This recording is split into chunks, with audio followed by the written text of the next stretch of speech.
Pilipinas, magandang araw po sa inyo, ka-Coffee, Luzon, Visayas at Mindanao. Siyempre mga nasa abroad, magandang araw po sa inyo. Sinampahan na po ng kaso, obstruction of justice itong si Robin Padilla, the serve. Ay, karma is real. Pinatakas mo si Bato.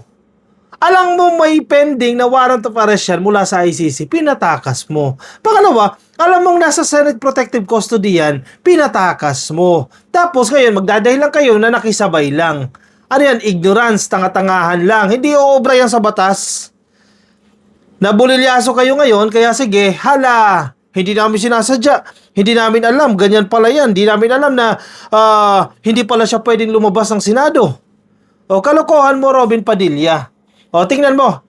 Pinuntahan ng CIDG, pinuntahan ng CIDG at ng NBI yung bahay ng tito mo dyan sa Barangay Balibago, dyan sa Angeles City, kasi doon nakita allegedly yung isang backup pick-up na sinakyan ni Bato. Kasunod yan, ka-Coffee, nung lumabas kayo dyan sa Senado. Ngayon, linis-linis kayo. Tapos may mga sinasabi pa siyang mga issue ng force majeure. Mamaya pag-usapan natin yan. Tumatali na si Robin Padilla. Yung nga lang, mali-mali yung kanyang analogy. No? Anyway, the PNP CIDG confirmed that an obstruction of justice complaint was filed before the DOJ on Tuesday, May 26, against Senator Robin Hood Padilla and 5 other individuals for alleged involvement in the reported escape of fugitive Senator De La Rosa on May 14. In fairness, ang bilis kumilos ng ng CIDG, Dapat lang. Kasi tingnan mo itong mga senador. Actually, kaya walang tiwala mga tao dyan sa Senado na ngayon Kasi nadjadya si Alan Peter Cayetano. Dapat sinama din si Cayetano dyan Unfortunately, hindi sumakay kay Cayetano, no? Pero siya yung nagpasok niya. No? Sige, naglabas. Yun ang problema natin. Namimihasa yung mga yan. Yung Judas 13 na yan. Tingnan mo, grabe ang ginawa nila. Disaster. Sa totoo lang disaster ang ginawa nila sa Senado. Kung ganito kataas yung integridad ng Senado noong panahon nila Miriam Defensor Santiago, bugum! Binulusok nila.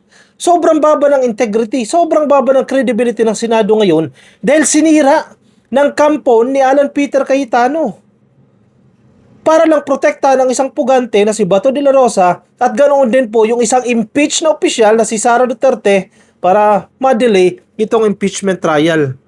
Kaya dapat yan, kung nagkasala, kasuhan. Ganun lang yun kasi hindi nadadala Kesyo may immunity daw sila, kesyo on session, bawal sila sampahan ng kaso, etc. Buti nga ngayon In fairness, sa administrasyon na to, nakakasuhan yung malalaking tao. Panahon kasi ni Digong Yung kaaway lang yung kinakasuhan si De Lima lang yung kinakasuhan Diba? Ito, si Chis Escudero, di naman kaaway ng Marcos administration niya, kaya hindi nyo pwede sabihin na kaaway lang ang kinakasuhan. O, pahinog na raw yung kaso ni Chis Escudero. Lahat kinakasuhan. Kung ikaw yung nagkasala dyan, kasuhan kayo. Halimbawa, itong si Robin Padilla, malinaw na obstruction of justice yan. Abay, dapat sampahan na nga ng kaso yan. Good thing, sinampahan na ng CIDG dyan sa DOJ. Obstruction of justice po yan. Dalawa po pinag-uusapan natin dito kasi may mga argumento na may violation din umano si Robin Padilla sa International Criminal Court dahil si Bato ay hinahabol po ng isang pugante, hinahabol po siya, isa siyang pugante, hinahabol siya ng authority ng ICC. Kaya dahil ICC yung naghahabol sa kanya, at pinotrektahan ni Robin Padilla, may pananagutan din siya sa ICC. Ako hindi ako naniniwala dyan, hindi ako abogado, baka magalit sa atin si Marcoleta, walang legal backgrounds Ganyan kayabang si Marcoleta, no? Hindi ako abogado, pero naiintindihan natin yan na walang pananagutan si Robin Padilla sa ICC. Di ba? Bagamat ang sinasabi ng ilang vloggers, may pananagutan siya sa ICC dahil kinanlong niya o pinatakas siya isang pugante, wala po. Kasi ngayon, hindi na tayo miyembro ng ICC. Malinaw na malinaw yan. So, walang pagkakasala si Robin Padilla sa ICC. Ang kasalanan niya dito sa batas sa Pilipinas. Sabi ng mga tangandilis, yun naman pala ka-Coffee hindi na pala tayo miyembro ng ICC. Bakit ini-insist mo pa yung warrant of arrest ni Bato? Kasi nga si Bato de la Rosa, yung kaso niya, miyembro pa tayo ng ICC. Nagigets ka-Coffee? Nagigets mo, dilis? Nung kinasuhan si Bato de la Rosa, sila Digong, yung grupo nila, miyembro pa tayo that time ng ICC. At nakalagay sa batas natin sa Pilipinas na dapat irespeto ang International Tribunal kung meron silang hinahabol na isang nagkasala. In this case, si Bato de la Rosa nagkasala sa ICC. Doon siya sinampahan ng kaso Pananagutan ng bansa natin yan. Malinaw, mga dilis. Si Robin, hindi naman tayo bias kay Robin Sabi nila, anong hindi ka bias ka, Coffee, no? O bakit? Sinabi ko naman eh. Wala siyang pananagutan sa ICC. Doon lang tayo sa totoo. O, hindi ko sinabi ko may pananagutan siya sa ICC. Di mas lalo ako naging bias kay Robin Padilla. Doon lang tayo sa totoo. Wala siyang pananagutan sa ICC kasi hindi tayo miyembro. Wala siyang violate na Rome Statute o kung ano mang policies dyan sa ICC dahil hindi nga tayo miyembro. Ang kasalanan niya dito sa Pilipinas at dito rin siya sinampahan. Basic yan ka, Coffee. So, wag natin ilihis ang issue dyan. Now, tumitrending ngayon itong si Robin Padilla dahil sa issue niya ng force majeure. Sige, tingnan natin. Ano yung tamang pronunciation ng force majeure na yan? Anong ibig sabihin yan? Kasi marami pong dunong-dunungan ngayon. Hindi ako familiar sa term na yan, no? Kung bagay pasikot-sikot ng force majeure na yan. Pero si Robin Padilla kasi nakakatawa dito sa pinagsasasabi niyang force majeure. Sige, unahin muna natin. Dito muna tayo sa pronunciation. Kasi ito po alam ko, salitang French po ito, no? Para pare-parehas tayo, para pag nakikipag-argue tayo, alam natin yung tamang bigkas at alam natin kung ano ang ibig sabihin. Sige, pronunciation muna tayo, ha? Force majeure. Tayo mga Pilipino, majeure, ang basa natin, no? Pero ang tamang pronunciation po niyan ay force majeure. Force majeure. Isa pa ha, narinig niyo ba? Force majeure. Isa pa. Force majeure. Okay. Hindi natin sinasabi na mali ang force majeure kasi depende po sa konteksto. Depende sa lugar. Depende kung anong ethnicity, anong klaseng bigkas po, etc. Magkanya-kanya tayo ng pronunciation, no? Pero ang basis kay Google, ang tamang pronunciation niyan ay force majeure. Okay, hindi majeure ha. Pero sige, okay lang for discussion, for context, okay lang majeure. Ako nga, majeure din ang basa ko dyan eh. Force majeure. Ka-coffee ha, malinaw po yan, no? Ano yung issue dyan kay Robin Padilla? Ano ba itong force majeure? Bakit kanina pa natin pinag-uusapan yan? Bakit madalas natin makita yan online? Kasi natatandaan ninyo, yung issue dyan sa Senado, gustong baguhin yung Senate rules nila Marcoleta, yung majority ha. Gusto nilang baguhin yung Senate rules at pabutuhin na, padaluhin na sa kanilang mga sesyon kahit hindi physically present dyan sa Senado. Sa madaling sabi po, kung may bobotohan sila, halimbawa sa impeachment case si Sara Duterte, kung magbobotohan man po sila, pwedeng bumoto kahit outside of the Senate building ka. Diba? Halimbawa si Bato, pugante, o makakuha siya ng internet access, ayan, makaboto siya. Edi good point yan sa majority. Ang mga pugante, halimbawa, nakulong na si Jinggoy, nakulong si Joel, si Cheese, si Marcoleta, nakulong na yung mga yan, edi pwede pa rin po silang bumoto. Pabor na naman sa kanila. Kaya gusto nilang baguhin yung Senate rules.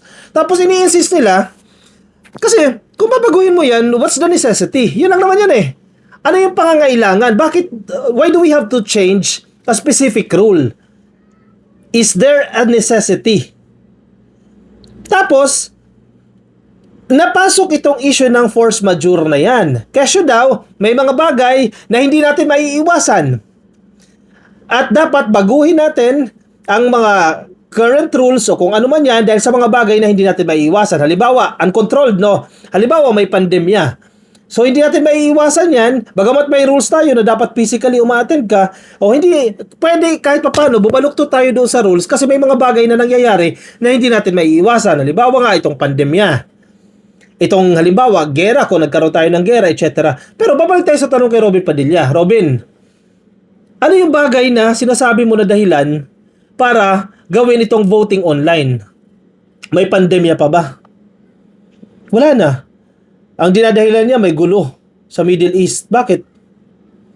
Maapektuhan ba yung presensya, yung pagpasok ng isang senador sa Senado? Sa building sa gusali? Dahil sa gulo dyan sa Middle East? Hindi.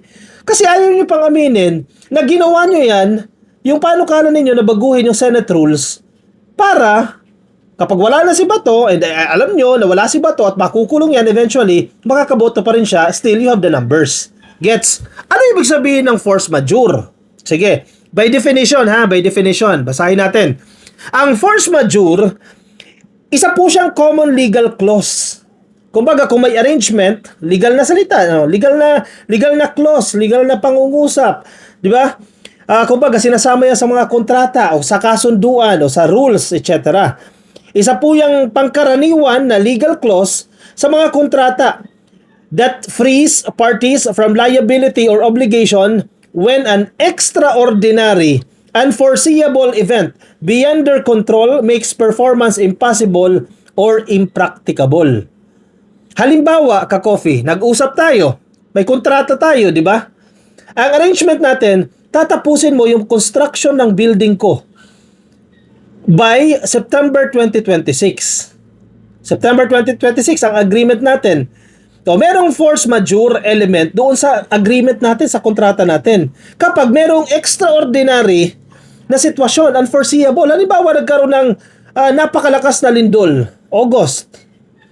Therefore, hindi ko magagawa yung pinangako ko sa iyo as agreed sa contract.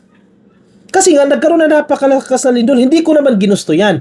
Maliban na lang, kung ginusto ko yan, halimbawa, sige, ginastos ko yung pera na budget sa pagpapagawa ng bahay, therefore, hindi siya matatapos ng September, hindi covered yan. Dito sa force majeure, kapag extraordinary, unforeseeable, hindi mo talaga in-expect na mangyayari ito, acts of God, etc., maabsuelto ka dyan. Pagbibigyan ka na hindi mo matapos i-construct yung bahay ng September. Pwede ka maurong ng next year or ng 2 years, etc. Dahil nga, may nangyari na hindi natin inaasahan. So, i-apply natin doon sa konteksto ni Robin Padilla. Gusto niyang baguhin itong Senate rules na yan, or ang pinapalabas niya, pwede tayong lumihis doon sa Senate rules dahil nga may mga force majeure. Ano? Isa-isahin natin. Kasi may mga sinabi siya doon eh. Translating from French as superior force. Yan ang kumbagang ibig sabihin ng force majeure, no? Superior force. Mas mataas na puwersa, no? It acts as a safety net. It ensures that businesses and individuals are not penalized for failing to meet their contractual obligation. Nagigets na? Anong ibig sabihin ng force majeure? Again, to summarize, no? Isa po yung pangkaraniwan na legal clause. Kumbaga protection po yan. Safety net po yan sa dalawang nag-agree sa isang kasunduan na kapag meron pong nangyari na hindi natin inaasahan, halimbawa acts of God, etc., hindi ka mananagot. Hindi ka obligado mag-penalty o kung mag-anuman doon sa napagkasunduan na ninyo. Now, balikan natin si Robin Padilla. Marami kasi sinasabi si Robin Padilla, ini-insist niya na merong mga extraordinary circumstances or extraordinary situation na siyang dapat nabatayan para lumihis tayo doon sa mga existing rules natin. Asan na, Robin? Nag-delete ba to? Wait lang ha, mukhang nag-delete ata si kuya mo ha. Puntahan nyo kay Robin Padilla. Dito pa po, ang post na to 16 hours ago. Sige. Sabi niya, war, gera, digmaan sa gitnang silangan o sa Middle East na nagre-resulta ng terorismo at iba't ibang parte ng mundo. Ang napipintong pagkadawit ng Pilipinas sa China-Taiwan conflict, hindi ba ito force majeure? Tanga? Force majeure daw yan. Napipinto pa nga lang eh. Napipintong pagkadawit ng Pilipinas. Hindi pa nga nangyayari, napipinto pa lang kung kumbaga bumubungad pa lang. No, hindi daw ba yan force majeure? Yung sinabi ko sa inyong definition, sa tingin niyo papasok ba to doon sa force majeure? At yung gera daw po, yung digmaan sa Middle East na nagre-resulta ng terorismo at ibang parte ng mundo. So dahil may gera sa Middle East, bawal nang pumasok si Bato. Dapat mag-online na tayo. Sa napakahalagang bagay, halimbawa ang impeachment, gawin na natin online. Kasi nga merong gera sa Middle East. Pasok. Ewan ko sa'yo, Robin, ito pa. Ito po ang malawak na meaning ng force majeure. Talaga naman nababasa ko nga yung comment sana nag-chat GPT ka man lang o ginamit mo man lang si Gemini para gumanda-ganda yung argument mo no? Sabi niya, upang maunawaan ang force majeure, kailangang suriin kung paano ito gumagana sa mga kasunduan at kung ano ang saklaw nito. Okay pa, goods pa, no? Ano ang itinuturing na event o kaganapan upang magamit ang clause na ito, yung sinasabi ko sa inyo, yung force majeure na clause. Ang kaganapan ay dapat na walang kontrol at apektadong partido at hindi bunga ng kanilang sariling pagkakamali o kapabayaan. Tama, by definition. 'Di ba? Yung nagkasundo, hindi nila makontrol yan, so wala tayong magagawa dyan. Kasama sa mga karaniwang halimbawa ang mga gawa ng Diyos, yung acts of God, baha, lindol, bagyo o malubhang lagay ng panahon. Mga kaguluhang gawa ng tao, gaya po ng gera, pag-atake ng terorista, riot o welga ng mga manggagawa o labor strikes. Sabi niya mga kilos ng pamahalaan, biglaang pagbabago sa batas, embargo o mga pambansang lockdown. Malinaw po bagyo, baha, lindol, gera, terorismo. At ayon sa pandaigdigan na babala, paparating ang matinding La Nina dahil sa matinding El Nino. Nox, ang lalim ni Robin ah. Ang tanong, paano niya maitatahi doon sa pagbabago ng rules ng Senado? Hunyo, Agosto 2026, yugto ng transisyon. Malaki ang posibilidad na magsimula ang El Nino na magreresulta sa pagtataas ng maikling estado ng ENSO-neutral na tropical na Pasipiko. Ewan ko kung maintindihan itong sulat ni Robin. October 2026, wala kasing spacing eh. Mahirap talaga oh. Walang spacing eh. Inaasahang mararamdaman na ang mga malubhang epekto nito na posibleng magdulot ng mas mababa sa normal na dami ng ulan sa 49 na lalawigan. Lihis-lihis na! Walang tot! Ang gulo mo, Robin, magsulat. Sana pinasulat mo sa EA mo, no? Tinatayang aabot sa sukdulan o peak ang phenomenon na ito na may mga seryosong banta na lumalala at maging isang napakalakas o very strong na matinding kaganapan ng El Nino. Akala ko ba proactive ang dating majority? Asan ang tot? Totless. Ano gusto mo sabihin? Ano gusto mo sabihin dyan? So dahil may paparating, sige ako na mag-synthesize, no? So dahil may paparating na napakalakas daw, very strong na El Nino, dapat na natin baguhin ang Senate rules. Hayaan na natin makaboto ang senador kahit hindi siya physically present dyan sa Senado. Lamig-lamig dyan sa Senado eh. Di ba? Ayaw mo kasing aminin nga ni, paulit-ulit tayo, no? May special treatment kayo na binibigay kay Bato kasi pugante siya. And you need the number. You need the vote of Bato de la Rosa to win the impeachment case, to win the impeachment trial against Sara Duterte. Yun lang yun. Hindi yung kung ano magdadahilan ka pa ng force majeure, etc. ka pang mga pinagsasasabi dyan as if mga tanga yung taong bayan. Alam ng taong bayan yan, hindi yun na mabubudol yan.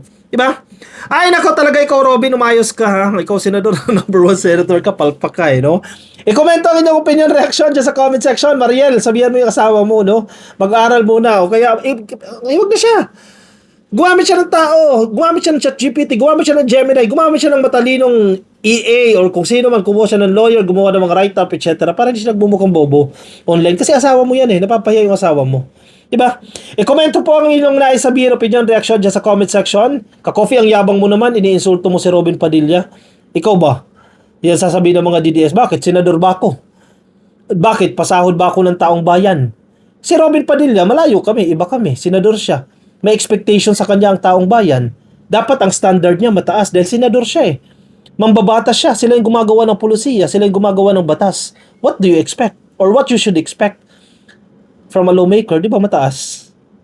Hay nako, sige, komento ang inyong opinion, reaction dyan sa comment section para mabasa po ng iba natin mga ka-coffee. Nasa Facebook, please like and follow, YouTube, subscribe, TikTok, subscribe. I'll see you in the next video. Bye.